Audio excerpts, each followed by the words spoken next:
ஹரே கிருஷ்ணா. ஒரு முறை பகவான் ராமச்சந்திரர் அஸ்வமேத யஜ்ஞம் ஒன்று பண்ணார். அதுக்கு பல தேசத்திலிருந்து அரசர்கள் எல்லாம் பகவான் ராமச்சந்திரருக்கு விலை மதிப்பற்ற ஒரு கிஃப்ட் அதெல்லாம் எடுத்துகிட்டு வந்துக்கிட்டு இருக்காங்க. அதில் காசிராஜன் அப்படிங்கிறவர், அதாவது காசி தேசத்துடைய ராஜன், அவரும் ராமச்சந்திரருடைய அந்த அஸ்வமேத யஜ்ஞத்துக்கு வந்துக்கிட்டு இருக்கார். அப்போது இடையில் வந்த நாரதர் அங்கே அந்த காசிராஜன்கிட்ட சொல்கிறாரு, நீ எங்கே போகிற அப்படின்னு கேட்குறாரு. அவன் இந்த மாதிரி ராமச்சந்திரோடைய அஸ்வமேத யஜ்ஞத்துக்கு போகிறேன் அப்படின்னு சொல்கிறான். அப்போ நாரதர் சொல்கிறாரு, அங்கே போ, அங்கே நாரதர் வசிஷ்டர் இருப்பார், விஸ்வாமித்திரர் இருப்பார். நீ என்ன பண்ண, வசிஷ்டருக்கு மட்டும் நீ நமஸ்காரம் பண்ணிவிட்டு விஸ்வாமித்திரருக்கு நீ நமஸ்காரம் பண்ணாமல் போயிரு அப்படின்னு சொல்லி அவர் சொன்னார். காசிராஜன் சந்தேகப்பட்டார், ஏன் அந்த மாதிரி பண்ணணும் அப்படின்னு சொல்லி. ஆனால் நாரதர் சொன்னார், பயப்படாத, நான் சொல்கிறது எல்லாமே நன்மைக்காக தான் இருக்கும், நீ பண்ணு அப்படின்னு சொல்லி நாரதர் சொன்னார். அதை கேட்டுட்டு அந்த காசிராஜனும் அதே மாதிரியே அயோத்தியாவுக்கு போனால் ராமச்சந்திரரை பார்த்தான். அப்புறமா யஜ்யசாலையில் வசிஷ்டரை பார்த்தான். வசிஷ்டருக்கு நமஸ்காரம் பண்ணான். அங்கே விஸ்வாமித்திரரும் இருக்கிறாரு. ஆனால் விஸ்வாமித்திரரை கண்டுக்காத மாதிரி போயிட்டான். அதை பார்த்து விஸ்வாமித்திரருக்கு பயங்கரமான கோபம். அப்போ விஸ்வாமித்திரர் ராமச்சந்திரரை கூப்பிட்றாரு, ஏய் ராமா வாங்க அப்படின்னு சொல்லி. ஸோ அவர் குரு இல்லையா ராமருக்கு, அதனால் ரொம்ப பணிவோட ராமர் விஸ்வாமித்திரர்கிட்ட போய் கேட்குறாரு, குருவே உங்களுக்கு நான் என்ன கைங்கரியம் பண்ணணும் சொல்லுங்கள் அப்படின்னு சொல்லி. அப்போது விஸ்வாமித்திரர் ரொம்ப கோபமாக சொல்கிறாரு, இந்த மாதிரி காசிராஜன் இருக்கானே, அவனுக்கு எவ்வளோ அகங்காரம் தெரியுமா, அவன் எல்லாருக்கும் நமஸ்காரம் பண்ணான், ஆனால் எனக்கு நமஸ்காரம் பண்ணாமல் போயிட்டான். வேலை யாருக்கும் நமஸ்காரம் பண்ணலைங்கிறது கூட எனக்கு கவலை இல்லை, வசிஷ்டருக்கு நமஸ்காரம் பண்ணிட்டான், ஆனால் எனக்கு நமஸ்காரம் பண்ணாமல் போயிட்டான் அப்படின்னு சொல்லி அவருக்கு பயங்கர கோபம். ஸோ இப்போ நான் என்ன செய்யணும் குருவே சொல்லுங்கள் அப்படின்னு சொல்லி ராமர் கேட்குறாரு.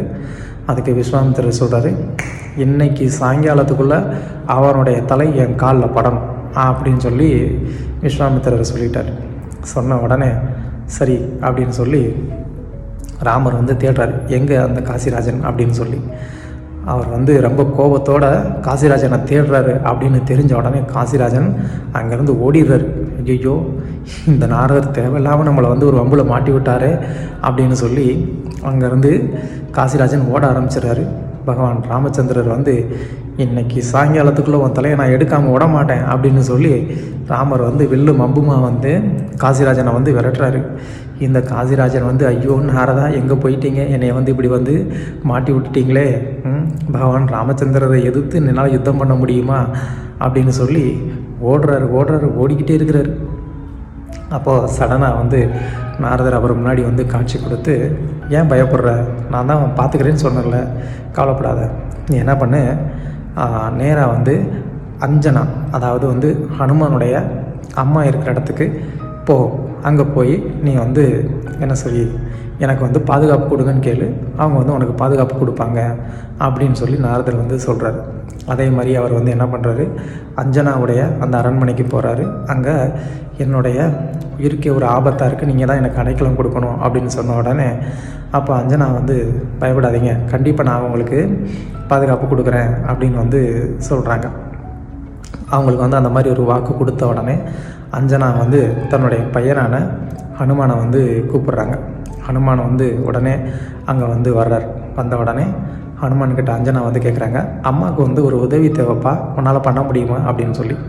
உடனே ஹனுமான் என்ன தாயே இப்படி கேட்குறீங்க, என்ன நீங்கள் சொன்னீங்கனாலும் செய்கிறதுக்கு நான் தயாராக இருக்கிறேனே, சொல்லுங்கள் நான் என்ன செய்யணும் அப்படின்னு சொல்லி. இல்லை, இவருக்கு ஏதோ உயிருக்கு ஆபத்து அப்படிங்கிறாரு, நீ என்ன பண்ணணும், இவரை இவருடைய உயிருக்கு ஆபத்து வராத மாதிரி காப்பாற்ற வேண்டியது உன் பொறுப்பு அப்படின்னு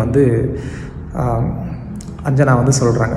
ஹனுமானும் சரிங்கம்மா உங்களுடைய கட்டளையை அப்படியே நான் ஃபாலோ பண்ணுறேன் அப்படின்னு சொல்லிட்டு அவர் காசிராஜன்ட்ட கேட்குறாரு, ஆமாங்க என்ன பிரச்சனை, ஏன் உங்களுக்கு யாருனால உங்கள் உயிருக்கு ஆபத்து அப்படின்னு சொல்லி. அப்போ அவர் சொல்கிறாரு, இந்த மாதிரி நாரதோடைய பேச்சை கேட்டு நான் இப்படி பண்ணேன், அதனால் பகவான் ராமச்சந்திரர் இப்போ வில்லும் அம்புமா என்னைய கொல்றதுக்காக தேடிக்கிட்டு இருக்கிறாரு அப்படின்னு சொல்லி காசிராஜன் சொன்ன உடனே ஹனுமான் சொன்னார், பயப்பட தேவையில்ல, வாங்க நான் பார்த்துக்கிறேன் அப்படின்னு சொல்லி ஹனுமான் வந்து என்ன பண்ணார், அங்கேருந்து திரும்ப அயோத்தியாவுக்கே கூட்டிகிட்டு வந்துட்டார். அதை பார்த்து காசிராஜனுக்கு இன்னும் பயம். ஐயோ என்னங்க அயோத்தியாவுக்கே கூட்டிகிட்டு வந்துட்டீங்க அப்படின்னு சொல்லி, பயப்படாத அப்படின்னு சொல்லி அயோத்தியா பக்கமில் இருக்கக்கூடிய அந்த சரையு நதியில் வந்து ஹனுமான் வந்து என்ன பண்ணார், அவரை வந்து ஒரு இடுப்பளவு ஆழத்தில் வந்து நிப்பாட்டிட்டு இவரும் அந்த நதியில் இடுப்பளவு ஆழத்தில் வந்து நின்றுட்டு என்ன பண்ணுறாரு, அவருக்கு முன்னாடி நின்றுட்டார். அவருக்கு முன்னாடி நின்றுட்டு ராமநாமத்தை வந்து ஜெபிக்கிறார். இப்போது ராமர் அவர் எங்கே போயிருக்கிறாருன்னு சொல்லி தேடிட்டு இருந்தார் இல்லையா, இவருக்கு தெரியுது இந்த மாதிரி சரையு நதியில் வந்து இருக்கிறாரு அப்படின்னு தெரிஞ்ச உடனே பகவான் ராமச்சந்திரர் வந்து அவரை தேடி அங்கேயே வந்துடுறாரு. வந்த உடனே பார்க்குறாரு, முன்னாடி ஹனுமான் நிற்கிறாரு. அவர் வந்து என்ன பண்ணுறாரு, ராம ராம ராம ராமன்னு ஜெபம் பண்ணிகிட்டு இருக்கிறாரு. அதே மாதிரி காசிராஜனுக்கு சொல்லி கொடுத்துருக்குறாரு, நீ என்ன பண்ண ராமநாமத்தை வந்து ஜெபம் பண்ணிக்கிட்டே இரு அப்படின்னு சொல்லி. ஸோ அதே மாதிரி அவரும் வந்து ராமநாமத்தை வந்து ஜெபம் பண்ணிக்கிட்டே இருக்கிறாரு. இங்கே ராமர் வந்து கோபமாக நின்றுட்டு, ஹனுமான் தயவுசெய்து நீ வந்து விலகிரு, இது என்னுடைய குருவுடைய கட்டளை, அவன் தலையை நான் வந்து என் குருவோட காலில் போடணும் அப்படின்னு சொல்லி, அதனால் என்ன பண்ணாத நீ குறுக்க வராது அப்படின்றாரு. பட் ஹனுமான் வந்து அதை கேட்காம அவர் வாடுக்கு நின்று ஜெபம் பண்ணிக்கிட்டே இருக்கிறாரு. ராமர் வந்து என்ன பண்ணுறாரு, தன்னுடைய பானத்தை எடுத்து விடுறாரு. ஸோ ரொம்ப பவர்ஃபுல்லான ஒரு பானத்தை வந்து போடுறாரு. அந்த பானம் என்ன ஆகுது, பயங்கர வேகத்தோடு போய் அது ஹனுமான் முன்னாடி கீழே விழுந்துருது. எதுவுமே ஹனுமானை தாண்டி போகலை. ஸோ அதை பார்த்து ராமருக்கு இன்னும் கோபம், என்னுடைய பானத்துக்கு வந்து ஒரு தோல்வியா அப்படின்னு சொல்லி அதை விட இன்னும் வந்து ஒரு பயங்கரமான ஒரு பானத்தை வந்து விடுறாரு. அந்த பானம் வந்து இன்னும் ரொம்ப அதிகமான ஒரு வேகத்தோடு வந்து அது போகுது. ஆனாலும் அந்த பானமும் ஹனுமான் முன்னாடி வந்து கீழே விழுந்துடுது. அதை பார்த்து ராமருக்கு இன்னும் கோபம் அதிகமாகி பயங்கரமான ஒரு உலகத்தையே வந்து தகிக்கக்கூடிய அளவுக்கு வெப்பத்தை வெளிப்படுத்தக்கூடிய ஒரு பானம், ஒரு அம்பை வந்து போடுறாரு. அந்த வெப்பத்தினால வந்து என்ன ஆகுது, 3 லோகத்துலேயுமே வந்து வெப்பம் வந்து பயங்கரமாக வந்து அதிகரிக்குது. சொர்க்கலோகத்தில் இருக்கக்கூடிய தேவர்களுக்கெல்லாமே ஆச்சரியம், என்ன திடீர்னு வந்து இந்த மாதிரி வந்து ஒரு வெப்பம் அதிகமாகுது அப்படின்னு சொல்லி அவங்க எல்லாரும் என்ன அப்படின்னு சொல்லி வந்து பார்க்குறாங்க. பகவான் ராமச்சந்திரர் இங்கே ஹனுமானை எதிர்த்து வந்து யுத்தம் பண்ணிக்கிட்டு இருக்கிறாரு, அதாவது பானம் போட்டுக்கிட்டு இருக்கிறார். அதை பார்த்து இவங்களுக்கெல்லாமே ஆச்சரியம், என்ன இது, ஏன் ஹனுமானை எதிர்த்து ஏன் வந்து ராமர் வந்து பானத்தை போட்டுக்கிட்டு இருக்கிறாரு, அதுவும் இவ்வளோ தூரம் பயங்கரமான ஒரு பானத்தை வந்து போட்டிருக்கிறாரு, ஒரு அம்பு எழுதியிருக்கிறாரு அப்படின்னு சொல்லி எல்லாரும் ஆச்சரியமாக அவங்களாம் கீழே வர்றாங்க. இந்த பயங்கரமாக தகிக்கக்கூடிய இந்த அம்பானது என்ன ஆகுது, அதுவும் வந்து ஹனுமான் முன்னாடி வந்து என்ன ஆகுது, அதுவும் கீழே விழுந்துருது, புஷ்ஷுன்னு போயிடுது. எந்த ஒரு பாதிப்பையும் ஏற்படுத்த முடியல. அது வந்து பயங்கரமான ஒரு கோபம் ராமருக்கு. இப்போ வந்து நேரம் வந்து ஆகிக்கிட்டே இருக்குது. இன்னும் வந்து அந்த காசிராஜனை வந்து என்னுடைய குருக்கிட்ட கொண்டு வர முடியலையேன்னு சொல்லி ராமருக்கு இன்னும் கோபம் வந்து என்ன ஆகுறாரு, இன்னும் வந்து பயங்கரமான ஒரு பிரளயத்தை ஏற்படுத்துகிற மாதிரியான ஒரு பானத்தை வந்து போட பார்க்குறாரு. அப்போ தேவர்கள் எல்லோரும் வந்து பயப்படுறாங்க, இதை எப்படி வந்து நிப்பாட்டுறது, ராமர்கிட்ட யார் சொல்லி நிப்பாட்டுறதுன்னு சொல்லி பார்த்து அவங்க வந்து விஸ்வாமித்திரரை வந்து கூப்பிட்றாங்க. விஷயம் தெரிந்து, விஸ்வாமித்திரரே நீங்கள் சொன்னீங்கன்னா தான் ராமச்சந்திரர் வந்து நிப்பாட்டுவார், இல்லை அப்படின்னு சொன்னால் பிரளயமே வந்துடும் போல் தெரியுது, தயவு செஞ்சு ஸ்டாப் பண்ணுங்க அப்படின்னு சொல்லி. அப்போ அந்த இடத்துல விஸ்வாமித்திரரும் வர்றாரு. வந்து அங்கே வந்து என்ன சொல்கிறாரு, ராமா கூல்டவுன், ஏன் வந்து இவ்வளோ தூரம் கோவப்படுற, நான் உங்ககிட்ட வந்து என்ன சொன்னேன், அவனுடைய தலை என் காலில் படணும்னு சொன்னேன், அவ்வளோதானே, நான் ஒன்றும் அவன் தலையை வெட்டணும்னு நான் சொல்லலையே அப்படின்னு சொன்ன உடனே அதுக்கப்புறமா ஹனுமான் வந்து என்ன பண்ணுறாரு, அந்த சரையு நதியிலேருந்து வெளியில் வந்து காசிராஜனை வந்து கூப்பிட்டு என்ன செய்கிறாரு, அந்த விஸ்வாமித்திரருடைய பாதத்தை விழுந்து வணங்க சொல்கிறாரு. காசிராஜனும் விஸ்வாமித்திரருடைய பாதத்தில் விழுந்து வணங்கின உடனே அந்த மொத்த சூழ்நிலையுமே சாந்தமாக மாறுது. ராமரும் வந்து சாந்தமாக வந்து ஆகிறாரு. ஸோ இதனால் வந்து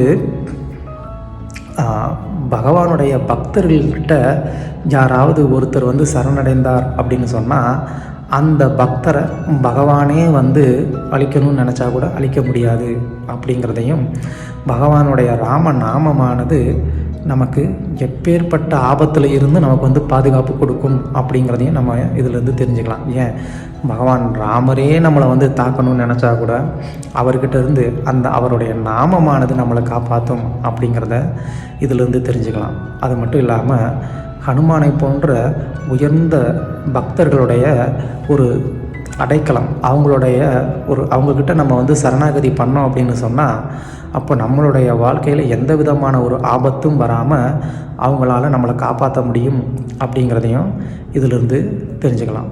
அதுக்கப்புறம் இன்னும் நம்ம தெரிஞ்சுக்க வேண்டிய ஒரு விஷயம் என்ன அப்படின்னு சொன்னால், ஒரு சாது இல்லை வயதில் மூத்தவர்களை நம்ம வந்து இல்லை வைஷ்ணவர்களை எந்த சூழ்நிலையிலையும் எதுக்காகவும் நம்ம வந்து அவமதிக்கக்கூடாது அப்படிங்கிறதையும் நம்ம வந்து தெரிஞ்சுக்கணும். பல நேரங்களில் நம்ம வந்து என்ன பண்ணுறோம் அப்படின்னு சொன்னால், உறவினர்களாக இருக்கலாம் இல்லை பக்தர்களாக இருக்கலாம், நம்ம என்ன பண்ணுறோம், வேணும்னே அவங்கள வந்து தெரிந்தே வந்து என்ன பண்ணுறோம், அவங்க ஒரு இடத்துல இருக்கிறாங்கன்னு தெரிஞ்சு கூட நம்ம அவங்கள வந்து அவமதிக்கிற மாதிரி நம்ம நடப்போம். அவங்கள கண்டுக்காமல் இருக்கிறது, அவங்களுக்கு வணக்கம் சொல்லாமல் இருக்கிறது, ஏன்னா அவங்கள நம்ம அவமதிக்கணும்னு நம்ம தெரிஞ்சே பண்ணுவோம். ஸோ அந்த மாதிரி வயதில் மூத்த நபர்களையோ இல்லை அப்படின்னு சொன்னால் வைஷ்ணவர்களையோ நம்ம தெரிந்தே நம்ம அவமானம் செய்தோம் அப்படின்னு சொன்னால் கண்டிப்பாக அது வந்து பகவானுக்கு பிடிக்காது அப்படிங்கிறத நம்ம இதிலிருந்து வந்து தெரிஞ்சுக்கணும்.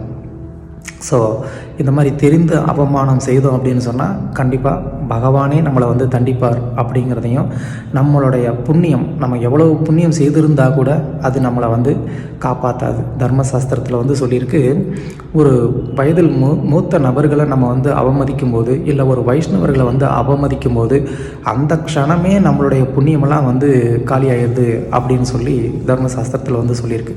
ஸோ அதனால் வைஷ்ணவர்களுக்கோ இல்லை மூத்தவர்களுக்கோ எந்த சூழ்நிலையிலையும் நம்ம வந்து ஒரு அவமானத்தை வந்து கொடுக்காத மாதிரி நம்ம பார்த்துக்கணும். அதே நேரத்தில் பகவானுடைய பக்தர்களுடைய சங்கத்தில் எப்போதும் இருக்கிறதுக்கும், உன்னதமான தூய பக்தர்கள்கிட்ட நம்ம சரணடைஞ்சு அவங்களுக்கு எப்போதும் வந்து நம்ம சேவை செய்து கொண்டிருந்தோம் அப்படின்னு சொன்னால், அப்போது எல்லா விதமான ஆபத்துகளில் இருந்தும் நம்ம காப்பாற்றப்படுவோம் அப்படிங்கிறதையும் இந்த கதை மூலமாக நம்ம தெரிஞ்சுக்கலாம். ஹரே கிருஷ்ணா.